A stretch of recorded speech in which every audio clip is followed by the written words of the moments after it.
सेवक सेव भाव बिन हो न तरी उदार।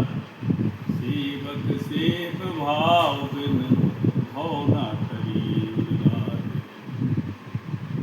सेवक सुख चाहे मान भिखारी।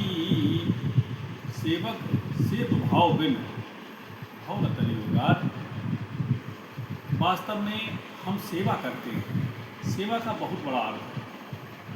सेवा का बहुत बड़ा अर्थ है और सेवा का बहुत बड़ा व्यापक दायरा है, क्योंकि पूरी संसार का जो सृजन है, संसार में एक दूसरे की जो सेवा का क्रम बताया गया है, जैसे जीव जंतु पशु पक्षी सभी सेवा करते हैं। जैसे अपने कोई भी चाहे वो जानवर हो, चाहे चिड़िया हो, चाहे जो कुछ वो अपने बच्चों को जो पालते हैं तो बच्चों की भी सेवा करते हैं।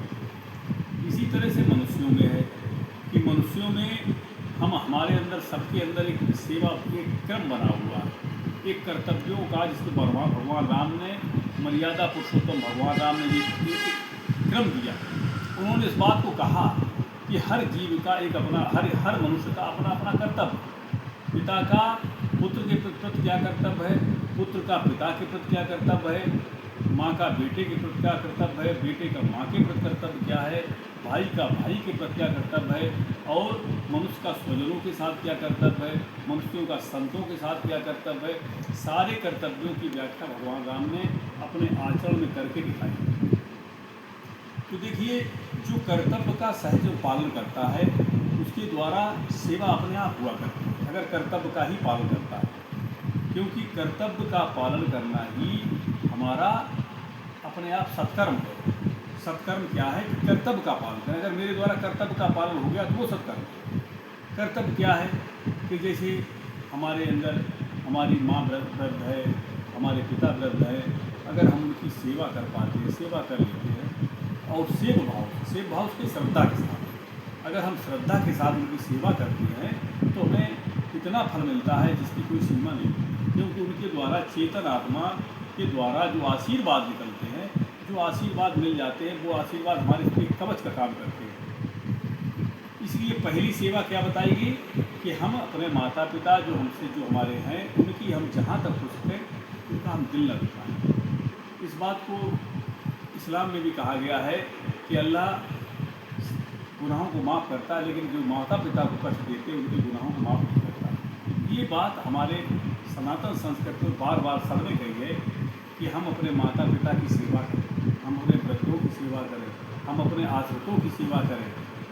अब आती है ये कर्तव्य की कि जैसे माँ का कर्तव्य बच्चे के प्रति है, ऐसे बच्चे का प्रति बच्चे का कर्तव्य भी माँ की प्रति। संसार भी सेवा के द्वारा चलता है।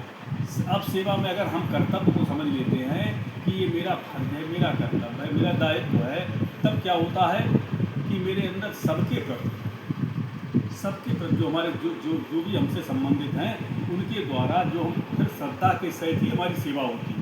इसको कहा है सेव भाव से, कि सेवा हम प्रेम से करें, इसमें आलसाय नहीं, न इसमें किसी को एहसान दिखाएं, बल्कि ये मेरा फर्ज है, मेरा कर्तव्य है। जब मैं इस कर्तव्य को समझ करके सेवा करता हूँ तब ये सेव भाव आ जाता है। ये संसार की सेवा है। और इसके बाद परमार्थ की सेवा क्या है?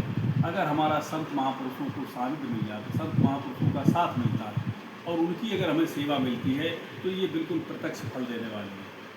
कैसी प्रत्यक्ष फल देने वाली है कि हर घट व्यापक साइयाँ सूनी सेज न कोई, बलिहारी पा घट की जाघट प्रकट हो। जिस घट में आत्म तत्व प्रकट होता है साक्षात, उस घट की अगर हम सेवा करते हैं, सेवा करने का सौभाग्य मिल जाता है, ऐसे घट की अगर सेवा करने का मौका मिलता है तो कहा गया है कि हमारे तमाम भाग खुल जाते हैं। ऐसे पुरुषों के लिए कहा गया है क्योंकि इनके अंदर क्या होता है, जिसके अंदर हर घट व्यापक साइयाँ सूनी सेज न कोई, बलिहारी बा घट की जाघट प्रकट हो। जिस घट में ये प्रकट हो जाता है उस शरीर का एक दायरा बढ़ता है तेज का, उसकी किरणें बढ़ती हैं, चारों तरफ किरणें फैली होती हैं। ऐसे पूर्ण पुरुष के साथ अगर सानिध्य मिल जाता है और सेवा करने का मौका मिलता है तब क्या होता है, साधक को बहुत जल्दी स्वरूप की स्थिति बनती है। क्योंकि उसको दो लाभ मिले, एक तो सेवा मिली, सेवा से क्या हुआ कि वो जो अगर सेवा महापुरुष करता है, बार बार सेवा करता है, तो महापुरुष के मुँह से आशीर्वाद निकलता है, अंदर से निकलता, उसका परिणाम ये होता है कि उसके अंदर एक निर्मलता आती है, उसके मल विक्षेप आवरण होता है, उसका जो धुलने लगता है, और जो साधना मिलती है उस साधना के द्वारा जब वो भजन करता है धीरे धीरे अपने स्वरूप को पा लेता है। सेवा के द्वारा अगर पूर्ण पुरुष की सेवा मिलती है तो हमारा जीवन कृतार्थ होता है। अगर पूर्ण पुरुष की हमें सेवा नहीं मिली, हमारे अंदर सेवा भाव है, तो इसको भगवान कृष्ण एक बात कही है गीता में कि सर्वभूत हिते रहना, सभी भूत प्राणियों के हित में रहना है। संसार में जितने जीव जंतु पशु पक्षी हैं, जो भी है, उनके द्वारा सबके लिए सभी के प्रति हमारे अंदर दया भाव हो, करुणा हो, और जहाँ तक बन सके तो हम सबकी सेवा करें। ये सेवा है कि व्यापक दायरे की है, जो जिसको भगवान कैसे कहते हैं कि कुत्ते में और सभी जीव जंतु पशु पक्षी सब में जो देखता है रूप मेरा, वो यथार्थ में देखता है। तो यथार्थ में देखने का मतलब जो उस तत्व को अपने अंदर जान जाता है, वो सब में जानने लगता है, सब में देखने लगता है, तब वो करता है सेवा। इसको कहा हेतु रहित जग जुग उपकारी, तुम तुम्हार सेवा पटवारी। वो बिना किसी कारण के निष्काम भाव से, प्रेम से सबकी सेवा करना चाहता है। उसके अंदर सेवा भाव आता है कि भाई हमारे द्वारा जितना अच्छा हो सके उतना अच्छा हो। मन से, वचन से, कर्म से, मन वचन और कर्म से जिसके अंदर भाव सेवा करता है, संसार में उसका जीवन भी चलता है। जीव को उपार्जन का साधन शुद्ध होना चाहिए, जीव को उपार्जन के शुद्ध साधन से उसकी जीविका चलती है। और वो ऐसा व्यक्ति जहाँ पर रहता है, चाहे वो नौकरी करता है वहाँ भी ईमानदार होगा, या कोई व्यवसाय करता है वहाँ ईमानदार होगा, उसकी दिनचर्या ही ईमानदारी की है। ईमान का मतलब ये होता है कि हमें परमात्मा के प्रति पूर्ण विश्वास का नाम ही ईमान है। जिसके पास ईमान कब आएगा, ईमान तभी आ पाता है। बहुत बड़े लोगों को देखा गया कि ये एक रुचि होती है काय की फ्री की चीज़ मिल जाए, दक्षिणा मिल जाए, हमें फ्री दक्षिणा मिल जाए, फ्री की चीज़ मिल जाए। जो फ्री की चीज़ मिलने वाली चाहतें जो होती हैं, ये अलग चीज़ है। लेकिन एक ईमान की चीज़, ईमान का मतलब यह है कि जिसका चट्टान जैसा ईमान हो, जिससे कुछ चाहिए नहीं, चाहे नहीं चाहिए कहूँ कछ तुम सह समय, जो निष्कामी है। निष्कामी कौन होता है? जो वास्तव ईमान वाला है, मन से, वचन से, कर्म से, उसका हर कर्म ईमान में हो। ईमान को एक जगह एक सीट का नाम नहीं है। ईमान का मतलब है कि उसको परमात्मा के प्रति इतना बड़ा विश्वास हो जाए कि करने कराने वाला वही है, मैं केवल एक निमित्त मात्र हूँ। इसलिए तब कहा है, चाहे वो किसी अच्छे पद पर बैठा है वहाँ भी ईमानदार है, गरीबी में अगर घर में रह रहा है तब भी वो ईमानदार है। अगर उसको दूध अगर बेच रहा है तो दूध में पानी नहीं मिलाएगा। अगर वो ईमान वाला है तो दूध में पानी नहीं मिलाएगा। अगर ईमान वाला है किसी सीट पर बैठा तो रिश्वत नहीं लेगा। ये देखिए बाहरी चीज़ें कहने के लिए होती, लेकिन वास्तव में ये इनका सबका संबंध अध्यात्म से है कि जितने हम साफ होंगे उतनी जल्दी वो प्रकट होगा। इसको भगवान राम ने कहा, निर्मल मन जन सो मोहि पावा, मोहि कपट छलछित न। निर्मलता हमेशा साथ देती है।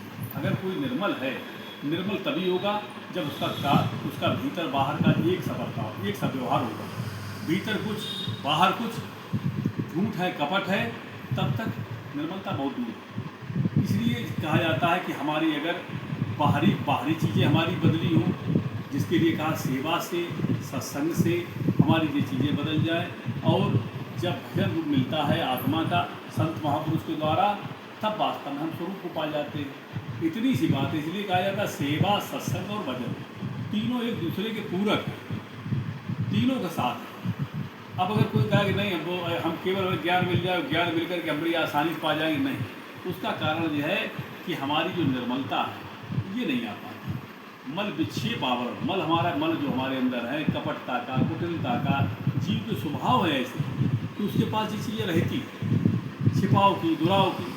जब उसको ये चीज़ें अपने आप परहेज करता है, एक तरफ परहेज करता है संतों की बात मान के, दूसरी तरफ साधना करता है। जैसे परहेज और साधना दोनों साथ साथ चलती हैं, तब बहुत जल्दी उसको इसकी प्रगति होती है। जैसे कोई डॉक्टर दवाई देता है तो उसने कहता भाई ये चीज़ दवाई इतने टाइम पर खाना, इसके बाद परहेज ये करना। अगर हम पूरी बात मान लेते हैं तो हम वास्तव में पूरी बीमारी ख़त्म कर लेते हैं, नहीं मानते अधूरी रह जाती है।